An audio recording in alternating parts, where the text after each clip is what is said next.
Julia Harper was 37 the winter she died.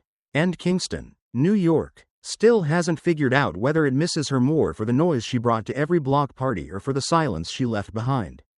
Kingston sits on the west bank of the Hudson, 90 miles north of Manhattan but a galaxy away from the city's indifference. Here, people wave when they pass on Broadway. And every December someone in town inevitably complains that the Christmas on the Strand Festival is getting too commercial. All while dropping $20 on hand-blown ornaments anyway.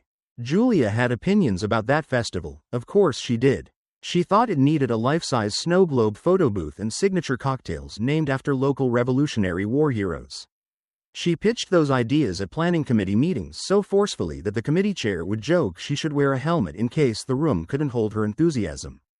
Julia lived in an 1890 Dutch brick colonial on Wiltwyck Avenue, an oak-shaded street where every porch knew the rhythm of her SUV tires. Her husband, Brian Harper, 39, IBM systems architect, rabid New York Giants fan, liked to say the house had good bones, which was homeowner code for everything needed updating but the foundation. Julia called it charm. Their two kids, Noah, 10, and Lily, 7, called it the house with the squeaky stairs, which mattered mostly on Christmas Eve when they tried to sneak down before dawn. Nothing about that family, or that street, felt like foreshadowing. But stories that end in gunshots rarely advertise themselves in advance. Julia grew up 40 minutes south in Newburgh, in a family that considered indoor voices an urban myth. She was fourth of 5 siblings, the loud middle one who settled most arguments by making everybody laugh. By junior year at Mount St. Mary College she decided there was no higher art than hosting Super Bowl spreads that featured football-shaped strombolis, 4th of July bashes with homemade sparkler holders, Labor Day potlucks where she color-coded side dish labels so no one blew up from an undisclosed peanut allergy. She met Brian at one of those parties. Although met is sloppy language, she bulldozed him. He was the friend of a friend standing alone at the guacamole, wearing a SUNY New Paltz hoodie and reading the ingredients on a Sam Adams bottle like it was homework. Julia saw, shy, interpreted, challenge, and 30 minutes later had him writing trivia questions for party charades. They married on July 2, 2011, in the courtyard of the Beekman Arms in Rhinebeck. Because Julia wanted guests to hear Amtrak whistles in the distance, proof the world kept moving even as they froze time. Brian mostly wanted the open bar. From the outside that marriage looked friction-free. Instagram said so, matching ugly Christmas sweaters, side-by-side Peloton selfies, a #Harper's Do Disney series that spanned 7 parks in 5 years. But algorithms don't photograph bank statements or insomnia or the 1,000 paper cuts of living with someone whose heartbeat never slows to relax. Julia's friends had a joke. Ask her to keep it small, and she'd rent a food truck and a backup food truck in case the first truck lacked vibe. Brian, meanwhile, kept a spreadsheet of everything they spent, color-coded by month, cross-tabulated against a household budget pinned to the refrigerator with a magnet shaped like a tuxedo cat, No's invention.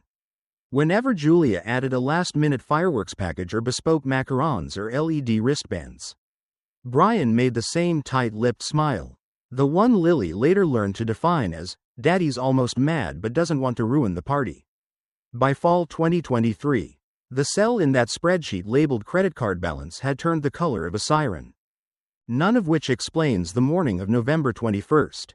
But context matters, detectives always say, and context lives in the cracks long before a trigger gets pulled. Blank. Underscore. Blank. 2 days before Thanksgiving, Kingston woke up to a sky like wet cement and wind off the river that smelled of snow not quite ready to fall. At 6:15 a.m. Julia already had cinnamon buns proofing on the counter, scratched dough. Because canned rolls were culinary surrender, and the Macy's Parade playlist queued on the Bluetooth speaker.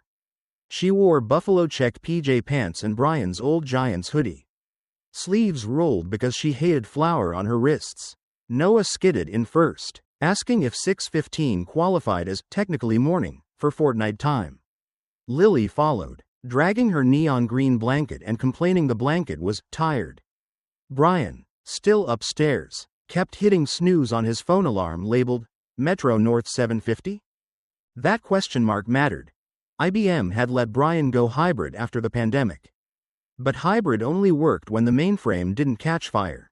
It had caught fire metaphorically the night before, software rollout bug in Poughkeepsie that threatened to kill a Friday deadline, so Brian told his team he'd train commute in, fix it, and bail by 5, except he hadn't pre-filed his expense report, and the credit card Julia maxed now risked flagging at the turnstile. Details. Brian muttered while shaving.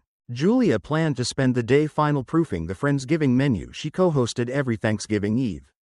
29 guests, plus maybes, which for Julia meant prep for 40. Roast turkey was too obvious, so she'd ordered extra thick short ribs from a farm in Stone Ridge, along with saffron rice pilaf, 3 vegan sides because 2 seemed dismissive, and a salted maple bourbon pie that cost more than Brian spent on gas in a month. The RSVPs looked like a Venn diagram of every life phase: book club moms, college roommates, PTA dads who lent folding tables, Brian's IBM buddy who insisted he was bringing mead because pilgrims. Julia loved the chaos of that overlap. She said it made the room feel layered. At 7:04 a.m. Kingston PD logged a 911 call from Wiltwyck Avenue. A hang-up. The dispatcher called back, no answer. Protocol said send a unit. Lights but no siren. Probably a kid with an iPhone. Officers Joel Bryant and Hilda Morelos reached the street at 7:12. They noted nothing unusual, trash bins aligned, porch lights blinking off one by one, until they saw Julia's front door ajar 2 inches. The storm door stood wide, clattering against its chain. Bryant knocked, called Kingston Police, and waited. Nothing. He pushed the door, announcing entry. Inside, foyer light on, cinnamon buns half frosted, coffee steaming in 2 mugs. Keyboard clicks upstairs, someone typing hard. Officer Morelos radioed they were inside, requested backup for a possible burglary in progress. They found Brian in the upstairs office, headset crooked, face lit by triple monitor glow. He jumped when Bryant called his name, yanked off the headset, eyes half panicked. Did she send you? He asked. Voice like gravel. Bryant stared. Sir, we got a 911 hang up from this address. Is everything okay? Brian blinked as if calibrating reality. I don't know. Julia was here 10 minutes ago. She ran to Hannaford for brown sugar. His hands shook when he pointed downstairs. She forgot her wallet on the island.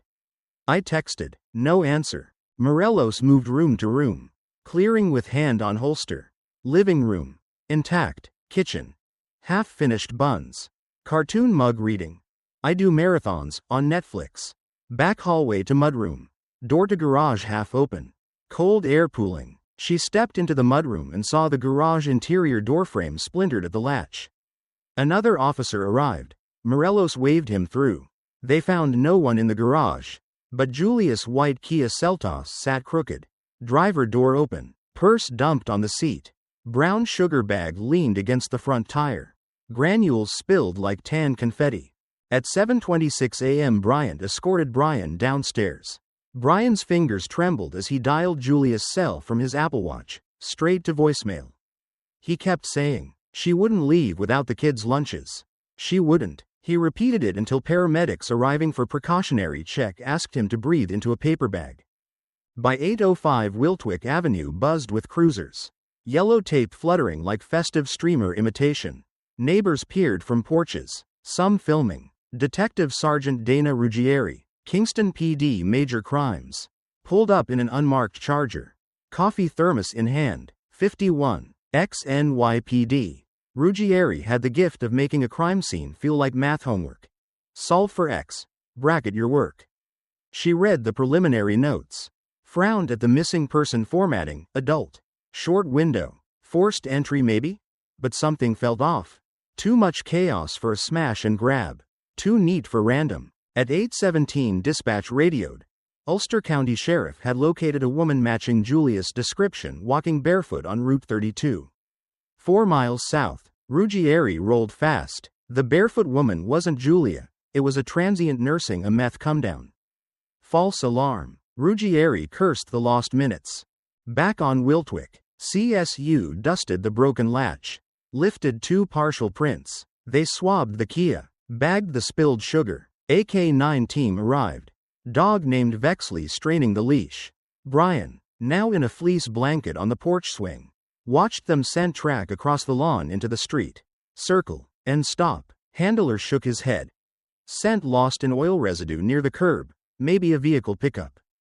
Inside, detectives noted details that photographs can't convey. A whiff of Black Forest hand soap still bubbling in the kitchen sink. Spotify paused on Christmas, Baby Please Come Home. Nose tablet open to a YouTube speedrunner glitching Mario. Time had frozen at precisely 7:08. But where was Julia? Blank. Blank. Thanksgiving Eve still happened despite the absence of its architect. Friends pivoted the venue to a former brewery downtown. They taped missing person flyers over craft beer menus, handed out votive candles, and turned Julia's seat into a shrine. Lilies. Polaroids. Index cards listing favorite memory of Julia. Brian arrived late, apologized for not being myself, and left early citing exhaustion. Half the guests cried. The other half whispered behind cocktails that he didn't look exhausted. Just empty. Media latched on. Hudson Valley hostess vanishes. Mom of 2 abducted from garage. Nancy Grace sniffed ratings and mispronounced Wiltwick twice.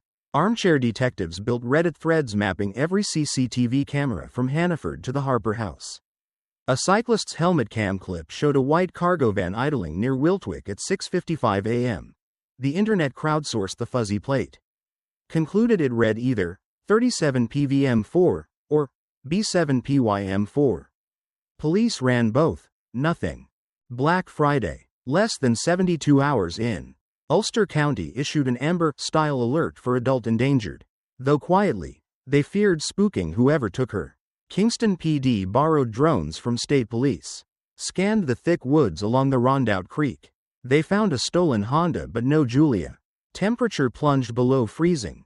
Missing person algorithms tightened urgency at that mark. On Sunday, November 26th, hikers in Bluestone Wild Forest found a purse half buried under pine needles. 21 miles from Kingston. Driver's license read Julia May Harper. Wallet empty. Lipstick tube cracked. CSU bagged it. Ruggieri drove straight to Wiltwick. Black SUV idling. She had that math homework face again. Only darker. She asked Brian to come to the station Monday, to walk through timelines.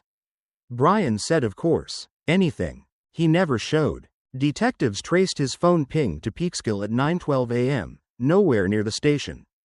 They scrambled patrol units. By the time they found him parked at a scenic overlook on Bear Mountain Bridge Road. Brian was slumped over the steering wheel. Pulse weak. Carbon monoxide levels barely survivable. Portable charcoal grill on the passenger floor still smoldered. Paramedics rushed him to Westchester Medical. Saved his life. News pushed alerts. Husband of missing Kingston woman hospitalized in apparent suicide attempt. Forums exploded. In the ICU 2 days later. Ruggieri went bedside with a body mic. Brian looked shrunken. IV lines like roots. He whispered he couldn't bear living a question mark. He started to describe a masked intruder. Tall, like a Knicks forward, who shoved Julia into a van. His voice cracked. Images fuzzy. Ruggieri asked if anything else weighed on him. Brian closed his eyes. I'm sorry. He exhaled, then refused to elaborate. Hospital psych advised soft handling. While Brian drifted between Ativan naps, detectives subpoenaed his phone records. Work laptop. Apple Watch metrics. The watch showed a blood oxygen drop at 7:03 a.m. on November 21st, stress spike. But steps recorded him pacing the upstairs office until 8:27. Strange. He told first responders he'd been downstairs making lunchboxes at 7:10. iCloud yielded more strangeness. A hidden folder in Files app held scanned copies of 2 life insurance policies purchased online in August. One on Julia for $750. Accidental death rider. Another on himself for $250. Beneficiary on both. Julia's sister. Rebecca Crane. A teacher in Albany. Rebecca told police she had no idea and had barely spoken to Brian since Easter. Why list a near estranged in-law? Underwriters later said Brian claimed they were co-guardians for the kids should something happen on a planned couple's trip to Iceland. Julia's passport application had no record of such a trip. Digital forensics uncovered still more: a Tinder profile image of Brian under the alias River_Tech_Dad. Last active November 12th. Venmo payments to @Meganry. Notes: wine. Thai. Don't feel bad. Detective Ruggieri traced the handle. Megan Rye was 34. Lead developer in Brian's IBM Scrum pod. Address in Poughkeepsie. Interviewed on December 4th. Megan cried hard. Said Brian told her he was separating. That Julia was controlling, and he couldn't breathe. Megan thought the kids would stay with Julia's parents for stability. She swore she hadn't seen or heard from Julia since a company picnic in July. On December 8th, search warrants hit the Harper house again. This time they emptied every drawer. Behind the drywall in the master closet they found a burn bag, vacuum-sealed Mylar, with a .38 revolver. 2 missing rounds, latex gloves, and a thumb drive labeled Xmas 23. Ballistics matched the rounds to a caseless brand sold legally at a gun show in Pennsylvania in October. Brian was in Pennsylvania that weekend for a Penn State game with coworkers. Text logs confirmed. No coworker recalled a game. The thumb drive held one file, Deck 21 Timeline, XLSX. Investigators opened it to find 21 rows, half filled, detailing steps from 4:30 a.m. to 11 a.m. November 21st. Park van 620. Stage break in 6:45. Vacuum shards 6:47. Text Julia 7:02. Need sugar. Restrain 7:08. Phone ping West Side Highway 8:40. Drop purse 10 o'clock. Home Depot 10:30. Return 11:15. The rows flattened time into a to-do list. Julia's name didn't appear, just asset. Ruggieri's assignment turned from missing person to homicide, though no body lay on a slab. Kingston PD called in New York State Police Major Crimes, who looped in FBI behavioral analysis. Analysts replotted the timeline.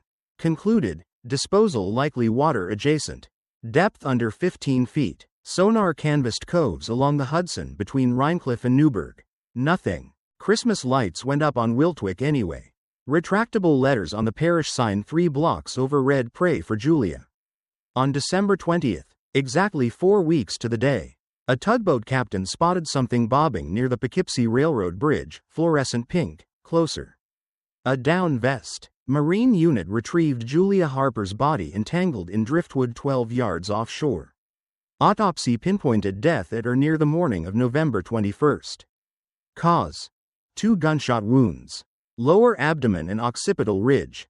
Upward trajectory. Pathologist noted bruising on wrists consistent with zip ties, plus traces of cinnamon dough under fingernails. They bagged her hands for touch DNA. Detective Ruggieri stood outside the morgue when Brian arrived under escort. He saw the coroner's van back in. Broke, wretched. That night she charged him with second-degree murder, kidnapping, and falsifying evidence. Brian said one thing before booking: "I just wanted a reset. Blank. Underscore. Blank." The arraignment drew every local outlet plus court TV livestream. Brian's lawyer, Arnold Feldman, pled not guilty. He called the police investigation a kamikaze dive at the husband, and promised data, proving an unknown assailant. Prosecutor Maria Del Vecchio countered with phrases like digital footprint, premeditated, cold calculus. Judge set bail at $2 million cash or bond. Brian's parents in Syracuse mortgaged their lake house. Bail bondsman took 2 days. Brian walked out wearing ankle monitor on Christmas Eve. The same night Kingston lit its riverside tree in Julia's honor. People booed as he passed. Trial scheduling ground through delays, first backlog, then COVID variant surge, then Feldman's myocarditis. Jury selection finally began March 18, 2025, Ulster County Supreme Court. Judge Lila Sanderson presiding. By then Noah was 12. Lily 9. They lived with Aunt Rebecca in Albany. Therapy twice a week. Nightmares 4. The kids FaceTimed Brian once per court order. Noah hung up after 3 minutes. Opening statements lasted 90 minutes. Del Vecchio spoke first, voice low. "This case is about a spreadsheet that treated a woman as inventory."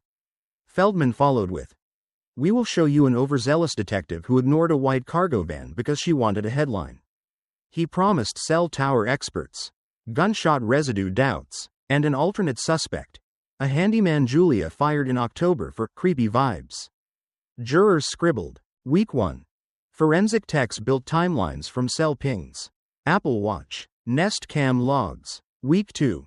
Medical examiner piece by piece reconstructed the injuries. Diagram projected on courtroom screen large enough Brian flinched. Week 3. Megan Rye testified through tears. Reading Brian's texts. Once we're free. Reykjavik in spring? Week 4. The handyman took the stand. Public defender produced receipts showing he was in Long Island the day Julia vanished. Phone GPS matched. Alternate suspect theory fizzled. Feldman's last gambit was the fingerprints on broken latch. None matched Brian. Partial matched unknown number 43 in NY database.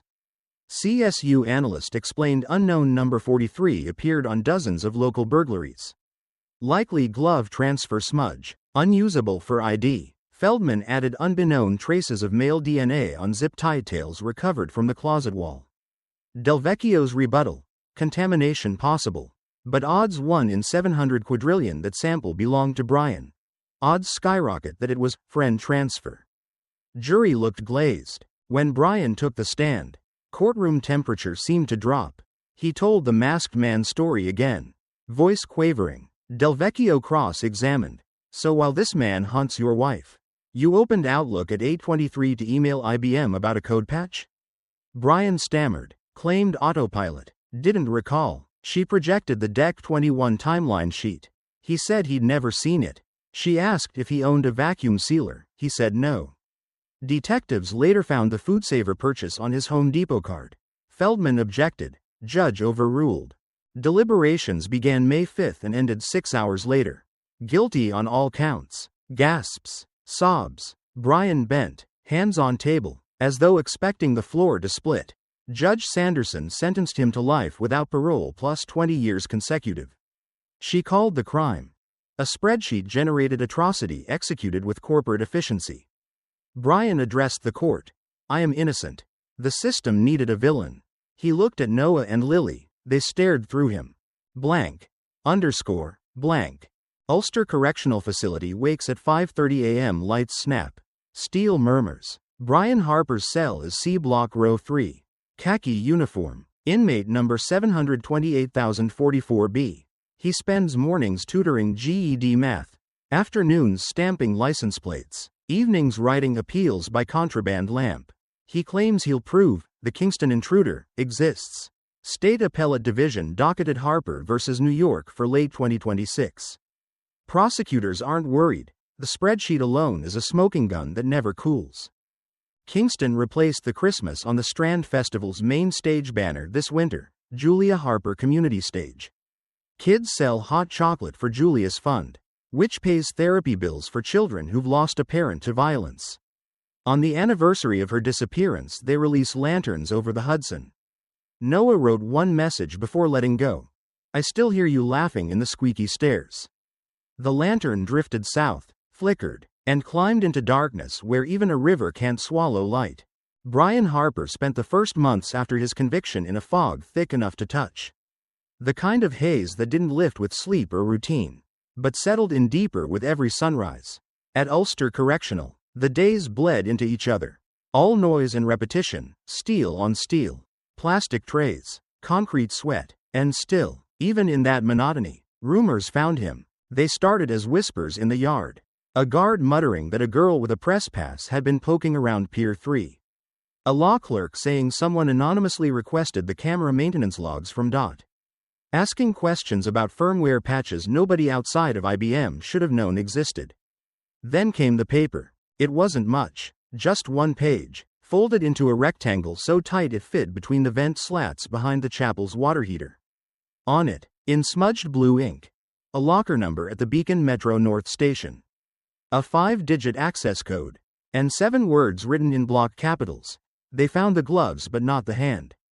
No name, no return message, just that. Harper read it twice. Then again. His pulse moved faster than the overhead fan. He folded the note and hid it inside the spine of a Bible from the prison library. slipping it between Psalms and Proverbs. That night, he barely slept. Was it a trap? A mind game? Or something worse? Evidence that someone out there, someone real, knew everything he hadn't said? The following morning, he paced the exercise yard with slow, careful steps, like testing a frozen lake. He told himself it was nothing. Someone screwing with him, but the part of him that used to write performance dashboards and thread trees knew better. This wasn't randomness. This was a node in a chain. Someone was feeding him information. The kind of someone who knew the cameras on the riverfront had been disabled for exactly 29 minutes the morning Julia disappeared. The kind of someone who had seen the inside of that garage. The kind of someone who might have stood beside him, or behind him, when she screamed. He didn't speak about it to anyone. Not the guards, not the chaplain, not even his attorney, but inside his head, the timeline ran on a loop. Beacon, locker, gloves, blood. What if the missing hand wasn't a metaphor? What if the man who helped him plan it had decided, for whatever reason, to keep souvenirs? Across the river, the journalist Tessa Quinn was also losing sleep. Her apartment was a war zone of court documents, Ethernet cables, and half-empty coffee mugs. She'd built a wall of Julia's timeline, minute by minute, color-coded. The gaps stood out like bruises. She couldn't stop thinking about the voice on the burner phone. That low, deliberate rasp telling her to look upstream. So she did. She found a dockworker in Kingston who swore he saw a white van idling behind the old tire warehouse 2 days before Julia went missing. Said the driver wore gloves and had no license plate. Tessa asked for a date. A time. He gave her a window. She ran the plate readers for that area and cross-referenced IBM's employee parking logs. And there it was. Nathan DeGrasse. His name had shown up on a subcontractor roster 6 months before the murder. Assigned to Harper's project team under a rotating clearance level, most of the files were sealed. But one payroll note jumped out, a bonus tagged, Project Valkyrie, discretionary disbursement. No invoice. When she searched public business databases for Valkyrie, she found nothing, but in a Slack message from a source still at IBM. She saw an emoji, the skull with a bar chart. Inside the whistleblower file drop, she found patch notes labeled as latency reduction testing. The comment metadata listed N_deg, the same N_deg who had filed those firmware changes on the day the dot camera at Pier 3 mysteriously failed to record between 6:45 and 7:12 a.m. It was enough to call the police. By the time the Beacon locker was opened by detectives with a warrant, Tessa had already posted a cryptic tweet: "The river gives back." Sometimes slowly, sometimes screaming. Inside the locker was a folding knife with brown residue along the hilt. A busted watch, frozen at 7:09. An IBM access badge with the name Nathan DeGrasse. And a flash drive wrapped in blue electrical tape like a ribbon on a birthday gift. The blood on the knife tested positive, female. Type A negative, the same as Julia. The badge photo had been deliberately scratched out. Detectives brought in Brian for questioning again. Not in the cell, but in a visitation room behind double-paned glass. No attorney, just 2 chairs and a bottle of water. Ruggieri sat across from him, the weight of 5 years hanging off her shoulders like cement. She didn't smile, didn't even blink when she laid down the contents of the Beacon locker. One photo at a time. The badge, the knife, the timestamp, the recording. Brian didn't flinch, but his eyes darkened. Slowly, deliberately, he leaned forward and said, "He told me we were staging it. He said no one would get hurt." Ruggieri stared back. "And you believed him?" Brian nodded. "I needed to believe someone. I couldn't believe myself anymore." That night, the prison held lockdown. Rumors spread fast. That Harper was flipping. That he'd made a deal. That the river still had secrets. And maybe it did. Because when officers returned to DeGrasse's last known address in Missoula, Montana, an off-grid cabin purchased in cash and listed under a Shell LLC, they found a shallow crawl space beneath the floor. Inside, 3 vacuum-sealed bags. One contained photos, screen captures from surveillance videos. Some of Julia, some of Harper, a few of the kids. Another contained a burner phone with SIM logs showing coordinates near the Hudson. The day of her death. The third had a voice recorder. When they played it, the voice was muffled, wind-whipped. but clear enough. A man, likely DeGrasse, spoke to someone named Beta. Reciting a timeline, he talked about latency windows, asset movement, and deliverable exit points. Then he laughed. Hope the spreadsheet floats, he said. Then static. Back in the prison, Harper sat on his bunk in the dark, staring up at the ceiling where shadows from the hallway light bent in rectangles. He whispered something that no one heard. And then he waited. Because whatever came next, retrial, appeal, parole, wasn't about whether or not he was guilty. That part had already been decided. Now the question was how deep the rot really went, and how many hands had touched the knife. Rain began falling the morning Nathan DeGrasse was arrested. Not a storm, not a downpour, just that slow, relentless drizzle that sticks to the corners of buildings and makes the air feel twice as heavy. On the morning news, the anchor didn't even look at the teleprompter when she read the breaking story. A former systems engineer has been taken into custody on charges of conspiracy to commit murder in the 2023 homicide of Julia Harper. Her voice had the same tone she used for weather updates. Matter of fact, but each word landed like a steel nail hammered into soft wood. Rebecca Crane muted the TV before the kids came downstairs. At Ulster Correctional, Brian Harper was summoned to the warden's office at 6:30 a.m. No cuffs. No mirrored glass. Just a plain folding table and a single styrofoam cup of hot coffee already waiting for him. He sat down without asking why. The guard who escorted him stayed silent by the door. When the door clicked shut, a woman entered in a tailored black blazer. No badge visible, no folder in her hand. She introduced herself as senior counsel with the Attorney General's office. Her voice was clipped, but not aggressive. We believe you're telling the truth. Not all of it, but enough. She didn't sit. DeGrasse was picked up at a gas station in Shroon Lake. He had a fake ID, a burner phone, and a bus ticket to Montreal. He claims he had nothing to do with your wife's murder. Says you planned everything, manipulated him, framed him. Brian blinked once, his face unreadable. But we found something, she said, in his cabin, a USB drive. One of the files is a video, dated 3 days before your wife's death. You, in your garage, binding a mannequin, wearing latex gloves, DeGrasse's voice behind the camera, giving you directions. In the background, there's a clock. It shows 7:06 a.m. You're smiling. Brian didn't flinch. He exhaled slowly, like someone deflating from the inside. The first time I saw that video, I thought it was a joke, a simulation, something we made up for the plan. I kept telling myself it wasn't real, that it was a test run. He looked down at the floor. But then I saw myself laughing while cinching the zip tie around her neck. That's when I knew, it wasn't a test, it was rehearsal. The woman finally sat. We don't need a confession. We need full disclosure. The timeline. Who did what was staged, what was real. If you want to shave time off your sentence, this is the only door out. 25 years to life. With parole eligibility after 20. Brian stared at the styrofoam cup.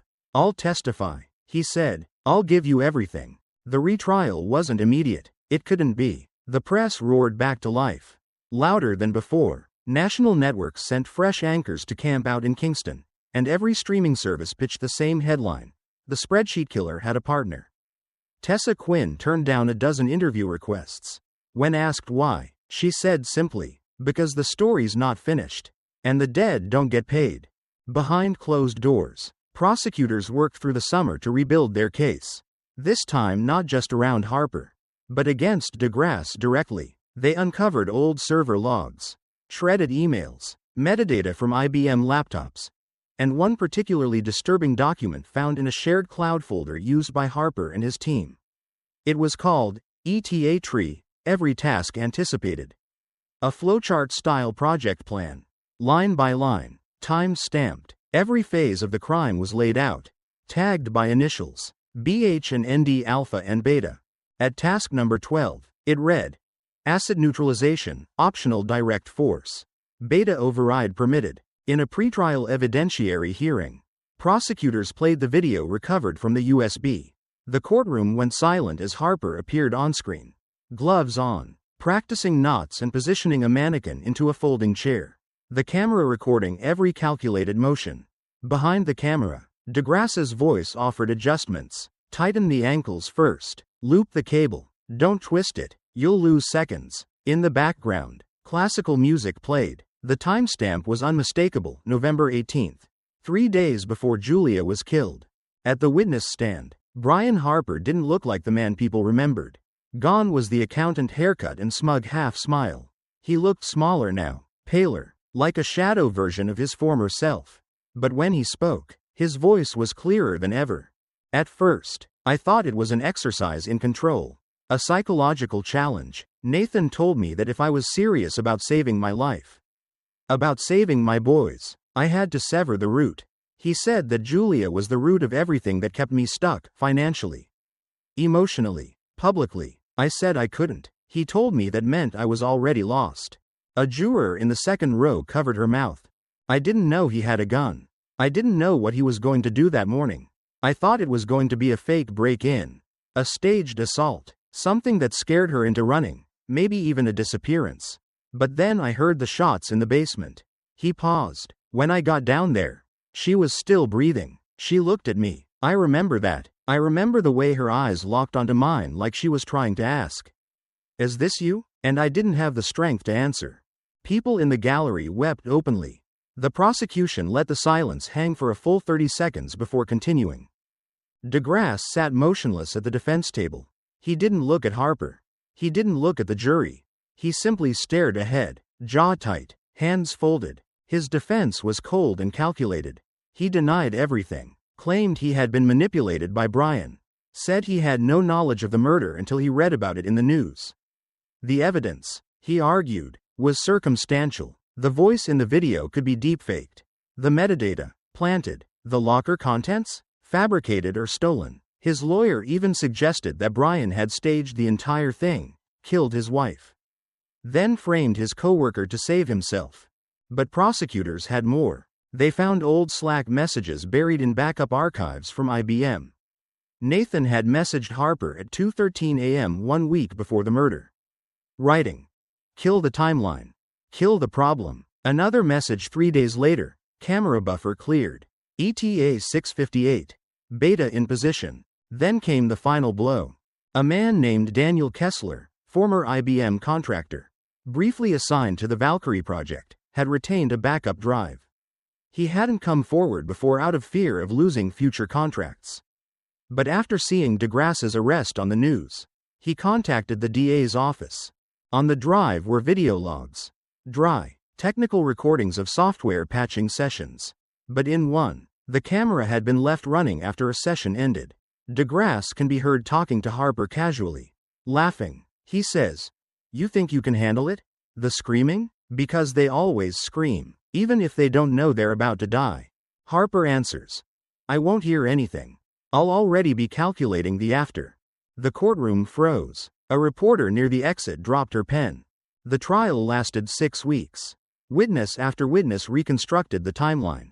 Julia's therapist confirmed she had been preparing to confront Brian about financial lies. A neighbor testified about hearing what she thought were loud firecrackers the morning of the murder. Experts demonstrated how the dot camera feed had been disabled from within IBM's internal system by someone using Nathan DeGrasse's credentials. When it came time for closing arguments, the prosecution said one thing: this wasn't a heat-of-the-moment crime. It was a project, an execution, and Nathan DeGrasse was the architect behind the spreadsheet.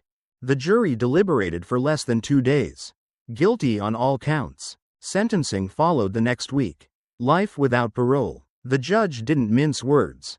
She called DeGrasse's actions an experiment in sociopathy masquerading as logic.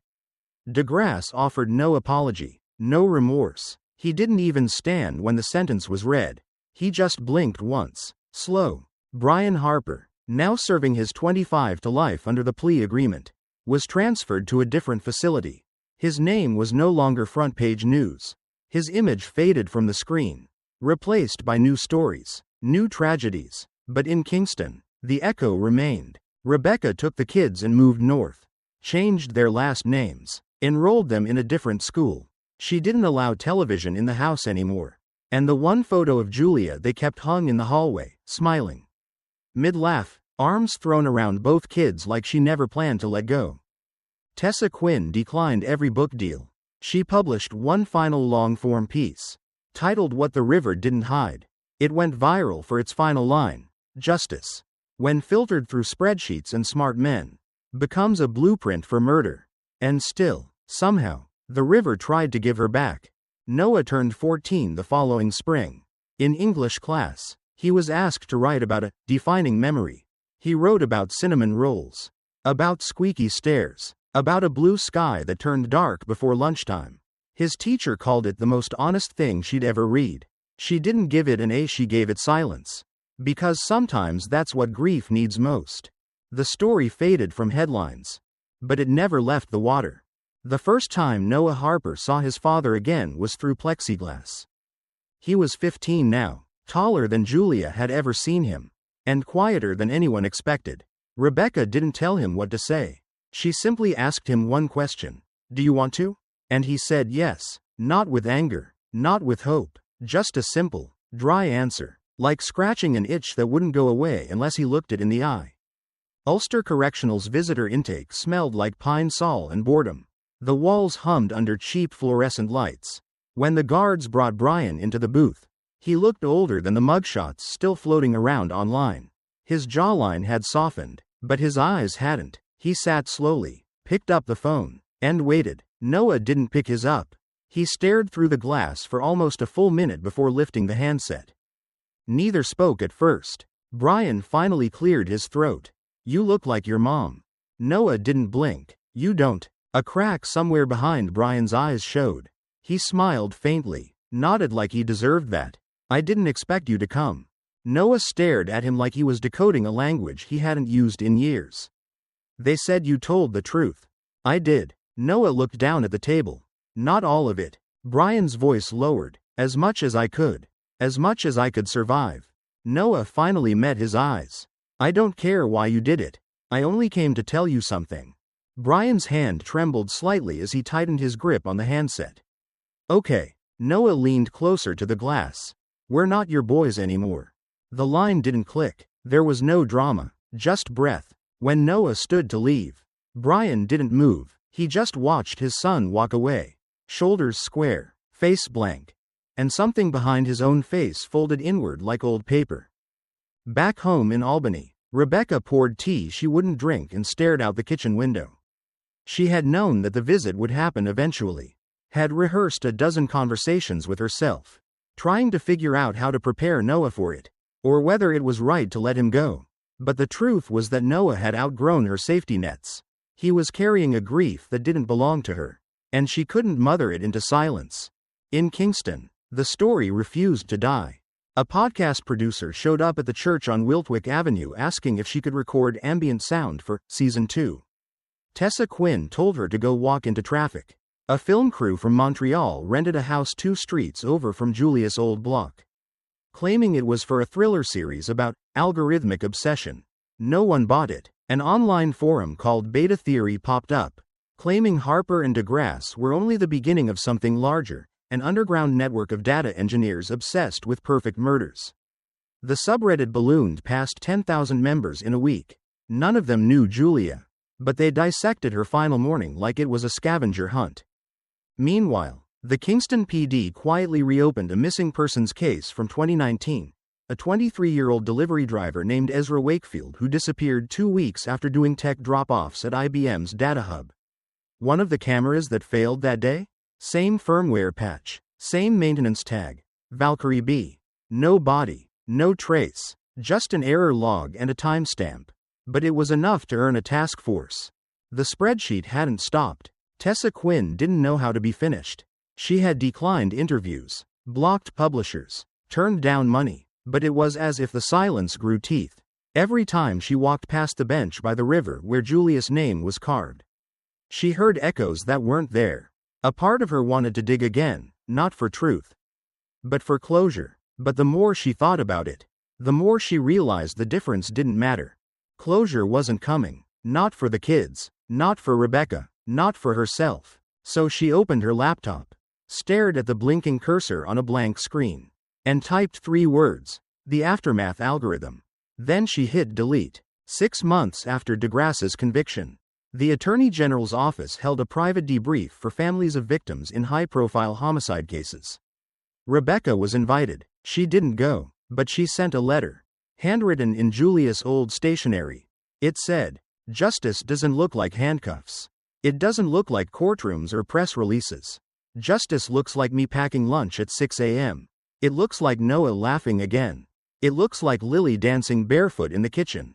It looks like survival. If you're still trying to measure justice, you're using the wrong scale." The letter was read aloud. The room went still, and then, quietly, the officer who had first arrived on scene at Wiltwyck Avenue stood and walked out into the hallway. He lit a cigarette he wasn't supposed to have and stared at the sky like he was waiting for something to explain itself. Back at Ulster, Harper filed for parole in 2048. He would be 65. The board would ask him if he had been rehabilitated, if he showed remorse, if he understood the gravity of his actions.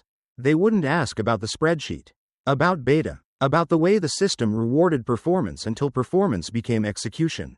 And he wouldn't tell them. He would say what they needed to hear. Because Brian Harper always understood the assignment. But somewhere in the mountains of upstate New York, a hard drive sat buried in a box under 6 feet of dirt and ice. Inside it were notes, test protocols, decision trees, and a folder labeled Next Phase. It hadn't been opened since November 2023.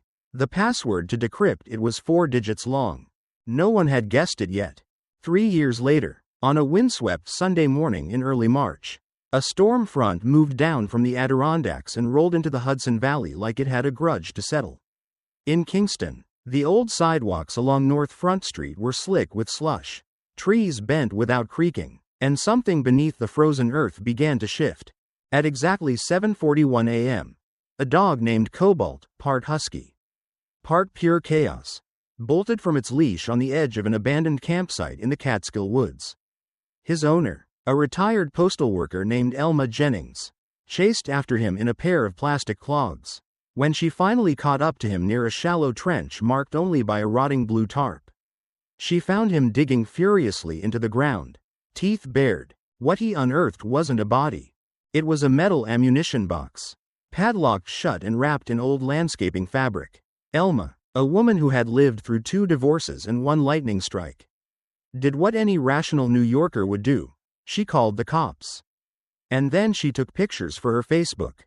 Within an hour, Kingston PD officers were standing over the box with gloved hands and in spoken dread. The box contained a hard drive, and next to it, in a sealed Ziploc bag, a photograph of Julia Harper, printed on cheap glossy paper, torn in half, then taped back together. There was no note, just a single line written on the inside flap of the box in Sharpie. Every asset becomes legacy. CSU moved quickly. The drive was encrypted. Again, 4-digit password. But this time, when they ran combinations based on dates and case numbers, one of the analysts guessed 12/23, the day Julia was murdered. The drive opened. Inside was a single folder labeled Nova. Inside that, 3 subfolders named Dormant, Deploy, and Post. The files weren't just documents. They were full-blown scripts, operating procedures, step-by-step processes labeled as behavioral simulations. But the names weren't Harper or DeGrasse. They were new, or old, no one could tell. One file, Dormant_27, outlined the profile of a suburban woman in Dutchess County, recently widowed. Active on church committees, mother of 2. It listed her routines, shopping patterns, medical prescriptions, and digital vulnerabilities. She was real. Detectives checked. Her name was Stephanie Carpel. And she was alive. For now. That night, Kingston PD reopened a dormant file from 2020 involving a robbery at an IBM staging site near Beacon. It had been written off as a random break-in. But now the footage, long thought erased, was restored from the cloud. In it, a tall man in a hoodie and gloves disables a keypad, scans 2 items with a mobile barcode reader, and leaves with a sealed case. The timestamp was November 19, 2023, the same week Julia Harper died. When Detective Dana Ruggieri was pulled back into the case, she didn't flinch. She hadn't retired, she'd simply learned how to stand still. But when she was shown the new drive, She didn't speak for a long time. Then she said, if Beta had a backup plan, maybe Alpha wasn't the one driving the train.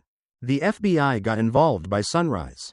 2 weeks later, in a storage facility off Route 209, an unregistered unit belonging to a shell company connected to Nathan DeGrasse's cousin yielded 5 sealed boxes, all labeled with letters. Inside, old phones, micro SD cards, and 1 Polaroid of Brian Harper's wedding.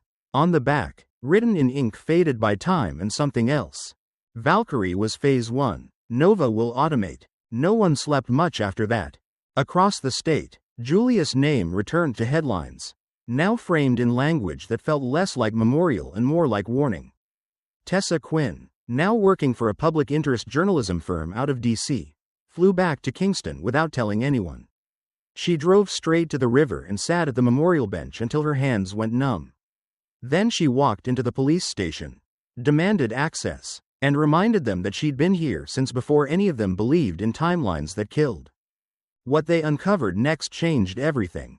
The post folder on the drive included video recordings, security cam clips, street footage, hidden camera captures from GoPros sewn into jackets. But the disturbing part wasn't just that they were all real, it was that they were recent. Within the last 6 months.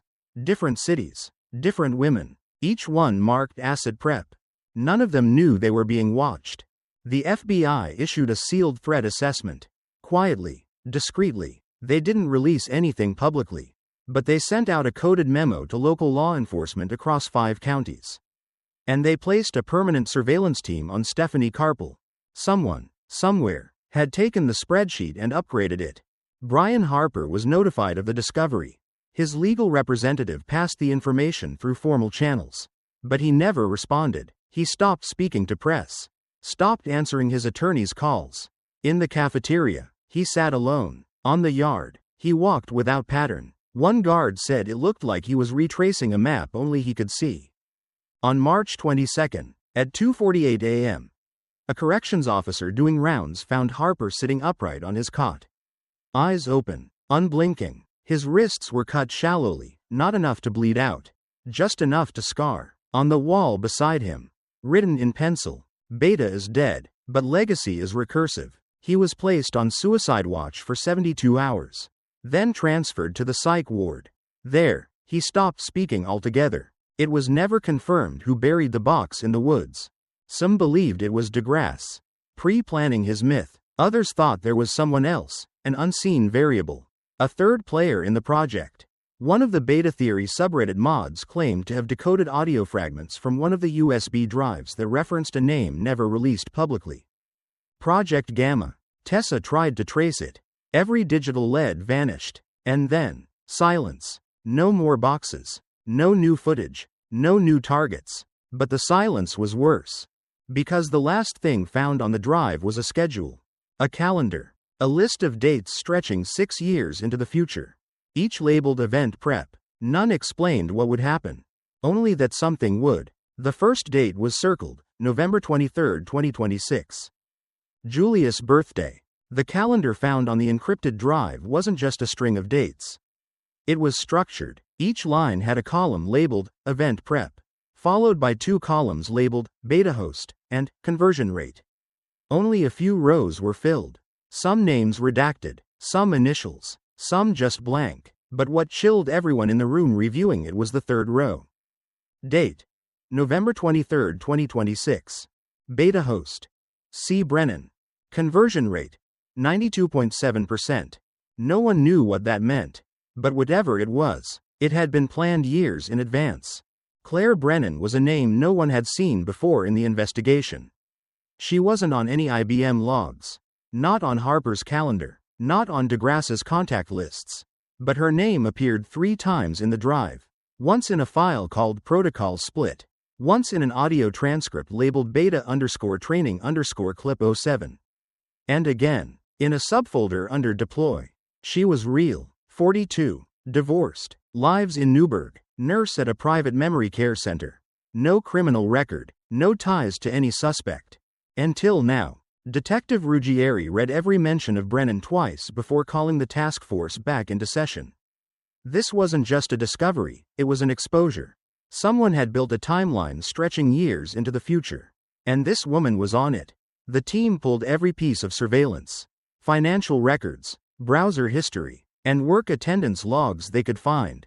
On paper, Claire was clean, but the closer they looked, the more they saw the outline of something underneath. In September of 2024, she received a wire transfer of $9,400 from an anonymous LLC based in Delaware. She used it to pay off her car loan in full. A month later, she changed the router in her house to a model with advanced mesh networking, unusual for someone with no known technical background. In February of 2025, she began therapy with a Dr. R. Levinson in Beacon. The only note from those sessions recovered said, "Client expresses anxiety about being observed. Believes life is running on script." None of this was illegal, but none of it felt random either. The FBI sent 2 field agents to conduct a knock and talk. Claire answered the door herself. Calm, polite, wrapped in a gray cardigan. She invited them in. The home was modest, impeccably neat. A candle burned on the table, cinnamon and vanilla. When asked if she knew the name Julia Harper, she shook her head, said it sounded familiar, maybe from the news. When asked if she had ever worked in data or analytics, she laughed. "I can barely check my email," she said, but her hands trembled slightly as she said it. The agents asked about the wire transfer. She said it was a tax return. They asked about Dr. Levinson. She went silent, then smiled and said, "I don't see him anymore. I stopped sleeping after that." When they left, one agent leaned against the car door and said, "She's either terrified, or lying, or both." That night, Claire packed a single suitcase and drove 2 hours north. She didn't check in anywhere. Her phone pinged once near Oneonta, then went dark. She left her house unlocked. Inside, on her nightstand, was a legal pad with a single line written in red pen. "Am I the next spreadsheet?" Rebecca Crane got the call 3 days later. It came through her work phone at 2:17 p.m., as she was grading essays on cellular respiration. The voice was familiar, Tessa Quinn. Her tone was sharper than usual. "I think we've got another one," she said. Rebecca didn't ask who. She didn't ask how. She just asked where. They met that night in the parking lot of a diner off I-87. It was cold, and the air smelled like old fryer oil and melting snow. Tessa showed her the printed calendar. The name, the date, November 23rd, Julia's birthday. Rebecca said. Tessa nodded. "This isn't coincidence." Rebecca didn't say anything for a long time. Then she looked up and said, "What if he wasn't the villain?" Tessa frowned. "Who? Brian?" Rebecca. "No. Listen. What if he wasn't the engine? What if he was the test dummy? The bait? What if someone used him to see how far the plan could go?" Tessa opened her mouth to argue but stopped. Because she'd already asked herself the same thing. Harper had been a manipulator, a liar, a coward, but he hadn't been a builder. He followed formulas. He didn't invent them. And what was DeGrasse? A developer, a ghost. But ghosts don't leave timelines behind. Programs do. And programs scale. Claire Brennan was the proof of scale. 2 weeks later, an anonymous email reached the inbox of the lead DOJ investigator. It had no subject line, no signature, just an attachment. A single-page PDF. At the top, the phrase, "Cycle incomplete. Alpha prod reinitialized." At the bottom, "Restart November 23rd. The email traced back to a VPN exit node in Bucharest, Romania. No other identifiers. The FBI launched a domestic threat protocol. Task force members were assigned to monitor Claire Brennan's known associates. But Claire herself never resurfaced. Until November 23rd, at 7:02 a.m. A woman matching her description walked into the East Fishkill Walmart. Security cameras caught her picking up 3 items: a prepaid cell phone, a burner USB, and a package of industrial-grade duct tape. She paid in cash. At 7:38 a.m., her car was spotted on a private road leading into the hills. At 8:12, it was found abandoned at the trailhead. Inside the glove compartment, another photograph of Julia, printed clean, not torn this time. On the back, one word: inheritance. The search lasted 6 days. Nothing. No Claire, no body, no phone. Only the date circled again. And this time, Something new. 2 more names on the calendar. One redacted, one not. R. Crane. Rebecca read the copy herself. Alone. At night, she sat at the dining table where her sister once drank coffee and talked about costume parties. Where her niece once built blanket forts. Where her nephew once asked if magic could bring people back. She stared at the page, heart beating in code, and for the first time since Julius' death, she whispered a question no one wanted to ask out loud. What if the spreadsheet never needed a killer? What if it just needed someone to believe they were part of it? 2 months passed. The calendar turned to January. Snow glazed over Birch Hill County. Everyone in the investigation felt it. The shift, like something had passed that couldn't be undone. Not just Claire Brennan disappearing. Not just the calendar entries or the phantom drive found in the hollowed copy of cryptography. A practical approach. It was something quieter. The realization that the deeper they went, the more disconnected the cause became from the effect. There was no killer in the usual sense anymore. There was only infrastructure. Rebecca Crane hadn't slept well since November. Her school put her on a stress leave after she fainted in the middle of 4th period while lecturing on mitochondria. She hadn't eaten in a diner or turned on her TV since before Thanksgiving. Tessa Quinn, the only person she trusted, had gone nearly silent. She said it was for both their safety, and Rebecca didn't press. One night, unable to sleep, Rebecca sat down at her laptop. The cursed MacBook she still hadn't replaced. She opened her late sister's iCloud archive, something she'd avoided since the day Julius' body was found. She clicked on Notes. The folder had 13 entries. Most were shopping lists, names of books, a few late-night thoughts that read more like poetry than anything practical. But the last note stopped her cold. Title: Crane Test, ready? The note had one line. A command prompt. Run. /alpha_reset.sh force target Crane R0. It wasn't Julius' voice, not even close. It was DeGrasse's syntax. The digital equivalent of a landmine.